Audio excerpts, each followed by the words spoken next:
আসসালামু আলাইকুম গাইস। তো আবারও ঘুরার জন্য বের হলাম। তো এখন ঘুরতে যাব হাতিয়া রহমত বাজার সমুদ্রের ধারে। সমুদ্র যাওয়ার আগে সামনে একটা জঙ্গল পড়লো। জঙ্গলটা ক্যারফা গাছ দিয়ে ভরা। তো আমাদের নোয়াখালী ভাষায় আমরা ক্যারফা গাছ বলি, আপনারা কে কি বলেন তা জানি না। এই জঙ্গলটা অনেক বড়, তা আপনারা নিজ চোখে না দেখলে বিশ্বাস করতে পারবেন না।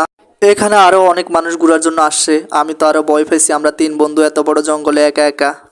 এই জঙ্গলে নাকি হরিণ থাকে, আমি কখনো নিজ চোখে হরিণ দেখিনি, আজকে হরিণ দেখবো। হঠাৎ করে চোখের সামনে একটা ফুল পড়লো, ফুলটা অনেক সুন্দর, জানি না এটা কি ফুল।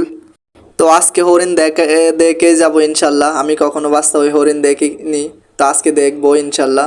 তো আমার চোখের সামনে আবার হঠাৎ করে একটা গাছ পড়লো, এই গাছটা অনেক সুন্দর, কিন্তু নাম জানি না আমি, আমার বন্ধুরা চেনে কিনা জানি না। তো দেখি আজকে হরিণ দেখি কিনা গাইস। আমি খুবই ক্লান্ত হয়ে গেছি, হাঁটতে হাঁটতে আর পারতেছি না, এখনো কিন্তু হরিণ দেখতেছি না। শুনলাম হরিণ নাকি মানুষের শব্দ পেলে পালিয়ে যায়। হয়তো ওরা আমাদের শব্দ পাইছে এই জন্য দেখতেছি না, তারপরও চেষ্টা করতেছি দেখার জন্য। দেখি দেখি কিনা।